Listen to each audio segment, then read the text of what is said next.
귀한 찬양 감사합니다. 여기서 더 은혜가 되려면 딱 예배가 끝나야 되는 건데 오늘 시온 찬양대가 부활절 예배하면서 제가 이렇게 보니까 가장 또 예쁜 찬양대 가운으로 갈아입고 오시고 겉모습뿐만 아니라 얼굴의 표정과 마음의 중심이 정말 부활의 주님을 기쁨으로 찬양하며 또 노래하는 우리 귀한 찬양대원들의 모습을 우리에게 보여주셨습니다. 그러니까 사람에게 박수 치는 건 아니지만 찬양대의 찬양과 또 우리의 마음이 박수로 하나님께 영광 돌릴 수 있도록 다시 한번 뜨겁게 박수를 하겠습니다.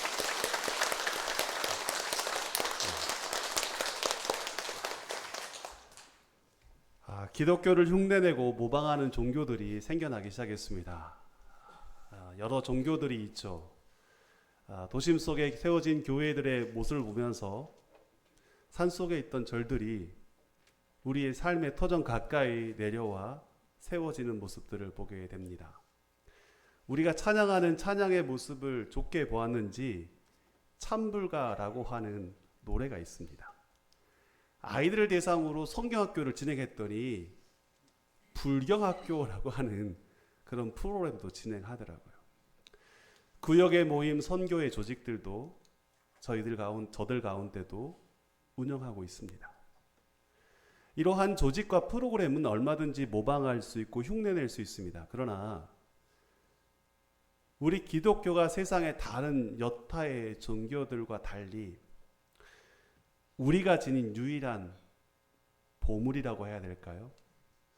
최고의 간직한 우리만의 놀라운 힘, 그것은 바로 예수님 부활하셨다는 그 놀라운 고백인 줄 믿습니다. 오늘이 부활주일입니다. 이 땅의 기독교인만이 선포할 수 있는 기쁨의 날이기도 하죠. 이 시간 우리 모두에게 부활의 기쁨과 은혜가 충만하기를 축복합니다. 아멘. 여러분 우리 함께 고백합시다. 주님 부활하셨습니다. 주님 부활하셨습니다. 여러분 그 정도 고백해가지고는 하시다가도 멈추실 것 같아요. 정말 마음을 다해서 다시 한번 고백할 때 주님 부활하셨습니다. 주님 부활하셨습니다. 아멘. 아멘. 이 고백이 우리의 일상의 고백, 삶의 고백이 되기를 축복드립니다. 그 부활의 고백을 오늘 본문은 증거하고 있습니다. 부활의 시작이 본문 19절에서부터 기록되어 있는데요. 이날 곧 안식 후 첫날 저녁 때라고 시간을 말하고 있죠. 이날 곧 안식 후 첫날, 그날이 어떤 날입니까? 안식일이 지나고 새벽 미명에 주님께서 부활하신 날입니다. 물론 새벽 미명에 여인들이 무덤가에 찾아가 빈 무덤을 보게 되고 주님의 부활의 소식을 듣게 됩니다. 그리고 너무나 그 큰 감격과 기쁨으로 아직 모르는 이들에게 찾아나가서 담대하게 전하죠. 주님 부활하셨습니다. 주님 부활하셨습니다. 그러한 감격을 담아서 부활의 소식을 여인들이 선포하였습니다. 전하였습니다. 그런데 한편 예수님의 제자들의 모습은 어떠했을까요? 그날 그 저녁에 오늘 이 사건들이 기록되어 있는데 그 저녁에 제자들이 이러한 모습으로 저녁의 시간을 보내고 있었습니다. 여러분 19절 말씀해 보시면 제자들이 유대인들을 두려워하여 모인 곳에 문들을 닫았다라고 기록하죠. 두려움에 문을 닫았습니다. 특별히 오늘 본문 19절에는 문들을 닫았다. 복수, 단수가 아니라 복수로 표현하고 있습니다. 그 말의 의미는 집 안에 있는 문이라고 하는 문은 빠짐없이 2중, 3중으로 철저하게 아무도 나갈 수 없고 들어올 수 없도록 꽁꽁 닫아두었다라는 표현입니다. 왜 이렇게 문을 꽁꽁 닫아두었을까요? 예수님께서 십자가에서 죽으신 모습을 봤던 제자들은 이제 우리도 저 모습대로 죽게 되었구나. 우리가 예수님의 제자인데 이제 유대인들이 우리를 잡아 죽이겠구나. 이런 두려움의 마음도 있었고 또 한 가지는 그토록 믿고 따르던 예수님께서 십자가에 죽고 사라지게 되자 어떻게 살아가야 할지, 누구를 믿고 의지하며 살아가야 될지 상실감과 혼란 속에 빠져들게 되었습니다. 그래서 제자들이 할 수 있는 유일한 모습은 함께 모여서 문을 꽁꽁 닫고 아무도 들어올 수 없는 그러한 자리에서 두려움에 떨고 있었던 것입니다. 그런데 제자들이 닫아버린 것은 집안의 문들만이 아니었습니다. 그들의 마음의 문들을 꽁꽁 닫아버렸던 것이죠. 그동안 예수님 믿고 의지했던 그들의 마음이 굳게 닫혀버렸습니다. 더 이상 예수님이 찾아오지 않습니다. 그래서 두려움 속에서 주님이 보이지 않았고 주님께서 말씀하신 말씀들이 기억이 나지 않는 겁니다. 오직 두려움에만 붙잡혀 그들은 그 시간을 보내고 있었던 것입니다. 그런데 그때 주님께서 찾아오셨습니다. 부활의 주님께서 그 두려움에 떨고 있었던 제자들의 그 자리에, 그 모인 곳에 친히 찾아오셨습니다.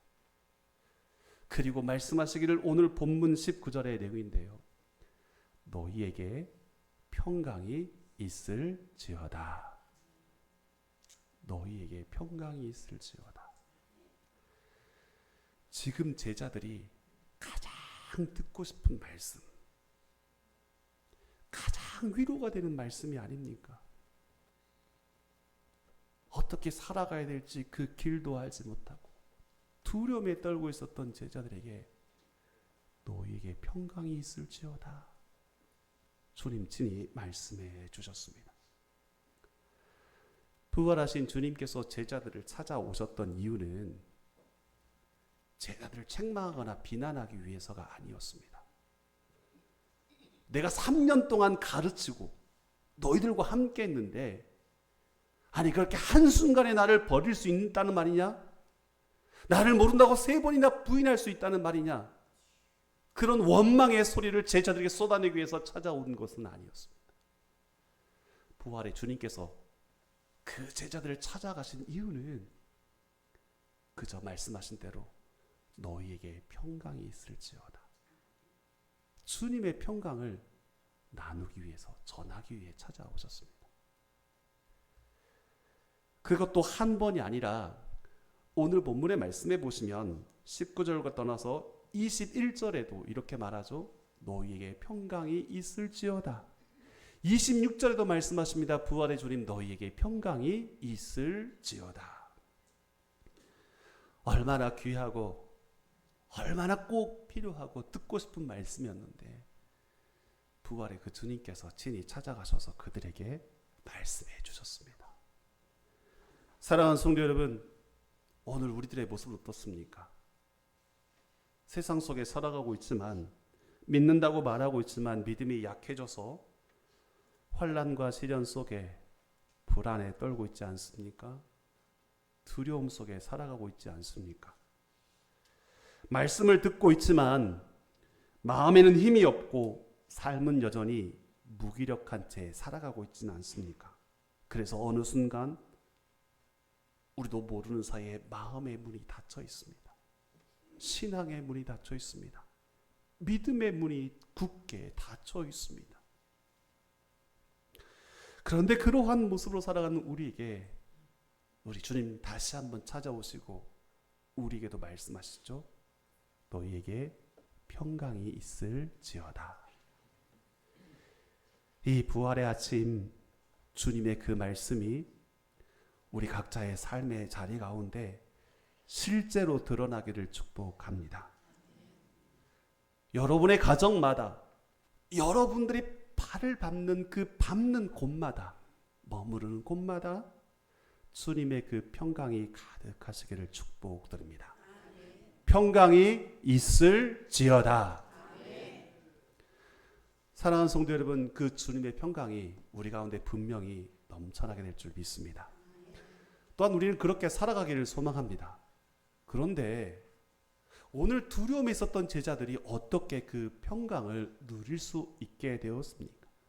어떻게 하면 우리는 이 참된 평강을 날마다 누리며 살아갈 수 있습니까?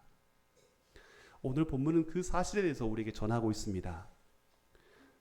그 평강은 주님의 임재 가운데 있다는 사실을 먼저 우리에게 밝혀주고 있죠. 그렇습니다. 평강은 주님의 임재함 가운데 임한다라고 말씀하십니다. 여러분, 주님의 평강은 상황과 환경이 막 좋아져서 찾아오는 것은 아닙니다.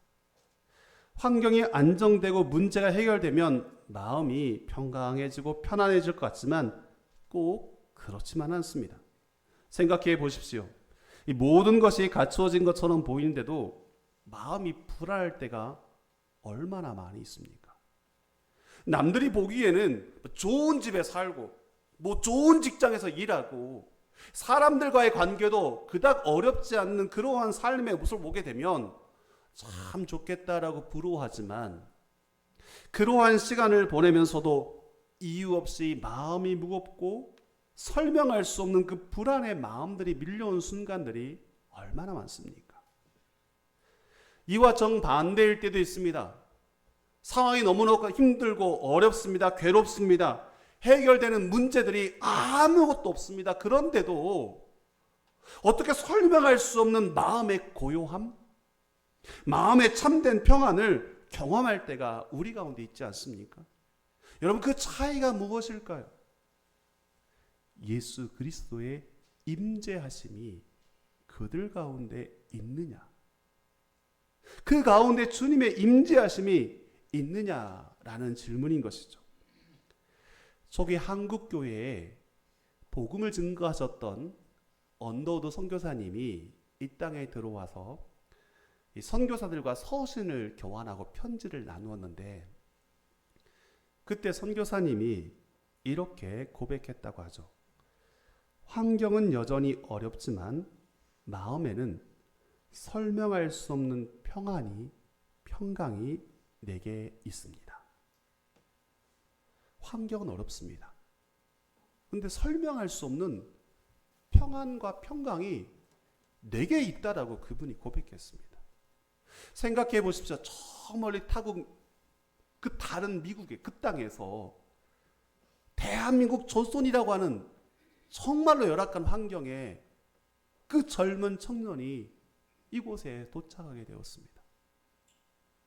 낯선 땅, 언어도 통하지 않습니다. 질병과 가난, 언제 자신의 생명을 잃을지 모르는 그 위험 속에서 마치 거센 풍랑에 살아가는 것처럼 위급한 힘겨운 시간들을 분명 보내었을 것입니다. 그런데 환경은 여전히 어렵지만 마음에는 설명할 수 없는 평안과 평강이 있다라고 고백하였던 것이죠. 그 위험 속에서 더 깊은 평안 가운데 이끄시는 하나님의 그 놀라운 은혜를 경험하였고 고백하였던 것입니다. 부활하신 주님께서 제자들을 찾아오셨을 때도 다르지 않습니다. 제자들의 상황이 바뀐 것이 아닙니다. 갑작스럽게 변화된 것은 아무것도 없었습니다. 앞서 살펴보았던 것처럼 두려움과 염려 속에 모든 문들을 꽁꽁 닫으며 잠그면서 그들은 불안 속에서 그 시간을 보내야만 했습니다. 그런데 부활의 주님께서 그들 가운데 찾아오시죠. 그들 가운데 임재하셨습니다. 그리고 말씀하시기를 너희에게 평강이 있을지어다. 그 순간 마음속의 불안과 두려움의 그 마음들이 주님 말씀하신 평강의 공간으로 변화되게 되는 것입니다. 바뀌었습니다. 도망치고 숨었던 제자들의 마음속에 평강이 넘치는 순간 그 평강은 그들에게 기쁨을 선물해 주었습니다. 오늘 본문 20절 말씀인데요. 제자들이 주를 보고 기뻐하더라. 주님의 임재가 그들 가운데 임하게 되자, 부활하신 주님이 그들 가운데 함께 찾아오시고 그들 가운데 임재하시자 비로소 그들 가운데 두려움은 떠나가고 평강이 넘쳐나게 됩니다. 그 평강이 그들의 마음 가운데 기쁨을 허락하신 것이죠. 기쁨으로 이어졌습니다. 이것이야말로 참된 평강인 줄 믿습니다. 세상이 주는 평화는 조건이 필요하죠. 문제가 해결되어야 됩니다. 환경이 바뀌어야만 합니다. 미래가 보장되어야만 합니다. 그러나 주님이 주시는 평강은 다릅니다. 상황은 그대로고 환경은 여전히 남아 있어도 주님 나와 함께 하시면, 주님 우리 가운데 임재하시면 그 평강을 우리도 누리게 될 줄 믿습니다. 우리의 가정과 직장과 관계 속에서 여전히 해결되지 않는 문제들이 있습니까? 주님 그곳에 임재하실 때에 너에게 평강이 있을지어다. 주의 평강을 우리가 누리게 될 줄 믿습니다. 그러므로 우리가 먼저 이 아침에 함께 고백한 것은 부활하신 주님을, 그 임재를 사모하는 그 자리로 나아갈 수 있기를 소망합니다. 하나님, 내 마음 가운데 진히 임재하여 주옵소서. 우리의 가정과 우리의 일터와 우리의 사업터와 우리가 모이는 이 모든 공동체 가운데 부활의 주님 임재하여 주옵소서. 그래서 두려움은 사라지고 걱정과 염려는 사라지고 세상이 줄 수 없는 그 평강을 우리가 맛보며 누리며 살아가게 하여 주옵소서. 날마다 주님의 임재 가운데 거하는 저와 여러분 되기를 소망합니다. 우리가 말씀 앞에 나아갈 때, 기도하며 나아갈 때, 나의 힘을 의지하지 않고 주님 의지하며 나아갈 때 우리가 마땅히 주님의 임재하심을 경험하게 될 줄 믿습니다. 오늘 주님의 임재 가운데 그들은 평강을 누리게 되었습니다. 그런데 그 평강을 누린 자들의 모습은 어떠했습니까? 오늘 본문의 말씀에 보시면 22절에 이 말씀을 하시고 그들을 향하사 숨을 내쉬며 이르시되 성령을 받으라 말씀하고 계시죠. 주님의 평강을 받은 자들이 성령을 받으라, 그리고 그 성령의 사람들로 변화되어집니다. 특별히 22절 말씀에 보면 그들을 향하사 숨을 내쉬며 라고 말씀하시죠. 사람은 호흡을 두 가지의 경우로 하게 되는데요, 호흡을 뱉는 것과 마시는 것. 이걸 좀 더 고급스럽게 표현한다면 날숨과 들숨, 이 단어로 표현할 수 있습니다. 숨을 마시는 것은 들숨이라고 하고 숨을 내쉬는 것을 날숨이라고 하죠. 생각해 보십시오. 그들을 향하여 숨을 내쉬며, 누가 내쉬었습니까? 부활의 주님께서 숨을 내셨어요. 마치 이렇게 이렇게 내쉬었어요. 그리고 말씀하시기를 성령을 받으라 말씀하시죠. 이 말씀 앞에 제자들은 어떻게 반응해야 될까요? 우리도 동일하게 이렇게 부는 게 아니에요. 주님께서 숨을 내쉬며 성령을 받으라 라고 말씀하시면 우리는 어떻게 해요? 이렇게 들숨이 아니에요. 들숨으로 받아들이는 겁니다. 그 성령을 받아들이는 것이죠. 성령의 임재하심 가운데 나아가게 되는 것입니다. 초대교회 역사는 이 성령의 능력을 들숨 받아들인 이들의 역사로 기록되어 있습니다. 두려움과 염려 속에서 주님의 그 성령의 능력을 통하여 평강을 누렸던 제자들은 담대하게 주의 복음을 증거하는 데 순교의 자리를 마다하지 않습니다. 로마의 복음을 전했던 베드로는 순교의 자리에서 나는 예수님과 같이 십자가에 달릴 수 없습니다. 그러니 나를 거꾸로 매달려 주십시오 라고 요청하죠. 결국은 십자가에 거꾸로 매달려 순교의 자리에 나가게 되었습니다. 또 다른 누군가는 십자가에 못 박힐 때에 X자형 십자가의 극심한 고통 속에서 끝까지 복음을 전하였고, 목에 칼이 베어도 그 순교의 자리를 마다하지 않고 담대히 나아갔습니다. 누군가는 칼에 죽고 돌에 맞아 죽고 불에 타 죽기까지도 예수님을 증거하였던 그 힘은 무엇입니까? 성령의 능력을 힘입어 그들은 그가 경험했던 평강을 담대히 외칠 수 있었던 것입니다. 그래서 우리 주님께서 한 가지 우리에게 말씀하시기를 오늘 본문 21절의 내용인데요, 이렇게 말씀하십니다. 너희에게 평강이 있을지어다. 아버지께서 나를 보내신 것 같이 나도 너희를 보내노라. 나도 너희를 보내노라. 사랑하는 성도 여러분, 우리만 평강을 누리며 살아가는 것이 우리에게 평강을 주신 주님의 뜻은 아닙니다. 우리가 받은 성령의 능력, 성령의 그 능력, 우리만 누리며 살아가라고 주신 능력이 아닙니다. 내게 주신 평강, 내게 주신 성령의 능력, 우리가 받은 이유가 무엇입니까? 나도 너희를 보내노라. 주님 말씀하셨습니다. 주님께서 우리에게 두려움이 아니라 평강을 주시고 성령의 능력을 허락하신 이유는 단 한 가지. 그 평강과 그 능력을 가지고 나도 너희를 보내노라. 우리가 그곳에 머물러 있는 것이 아니라, 부활의 평강 가지고 이곳에 머물러 있는 삶이 아니라, 성령의 능력을 힘입어 살아가는 머물러 있는 삶이 아니라, 그 평강, 그 능력, 이제 우리도 그것을 가지고 세상 속에 나아가라. 그 평강을 나누고 그 능력을 나타내며 나도 너희를 보낸다라고 말씀하셨습니다. 그렇습니다. 부활의 신앙을 완성하는 신앙의 모습은 무엇입니까? 우리가 받은 평강, 우리가 받은 그 성령의 능력을 세상 가운데 증거하고 나타내는 것입니다. 오늘 이것이 바로 이 땅의 부활의 증인된 저와 여러분의 마땅한 삶인 줄 믿습니다. 우리만 평강을 받기 위해서 살아가는 사람들이 아닙니다. 우리만 성령의 능력을 누리며 살아가는 그러한 사람은 더더욱 아닙니다. 부활의 주님께서 제자들의 두려움을 사라지게 하시고 그들 가운데 평강을 주시고 성령의 능력을 불어넣어 주셨던 것은 그들이 경험하였던 평강과 성령의 능력을 나도 너희를 보내노라. 세상 속에 우리가 살아가는 가정과 삶의 터전과 만나는 모든 사람들에게 그 평강과 성령의 능력을 나누며 증거하며 살아가라. 우리에게 허락하신 줄 믿습니다.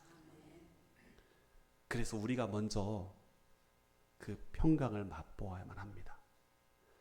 우리가 먼저 그 성령의 능력을 먼저 들이마셔야만 합니다.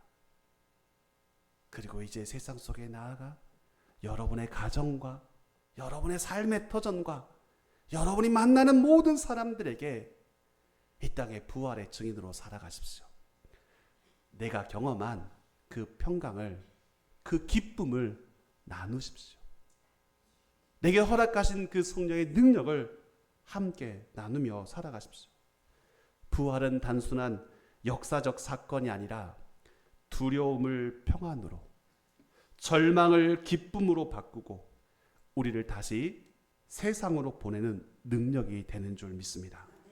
오늘 이 아침 주님께서 우리를 보내셨음을 기억하며 우리의 삶과 행동에 부활의 능력이 나타나고 주님 주신 평강을 세상 속에 흘려보내는 하나님의 사람들 되시기를 주님의 이름으로 축복드립니다. 기도하겠습니다. 사랑의 하나님 아버지, 두려움과 불안 속에서도 찾아오셔서 마음의 평강을 더하여 주시니 감사드립니다. 성령 안에서 날마다 참된 평강을 누리며 두려움 앞에서도 담대하게 믿음을 붙들게 하여 주시옵소서. 부활의 신앙으로 삶을 새롭게 하시어 세상 속에서 주님을 증거하며 세상 속에서 주님 주신 그 평강을 나누며 살아가게 하여 주시옵소서. 거룩하신 예수 그리스도의 이름으로 기도하옵나이다. 아멘.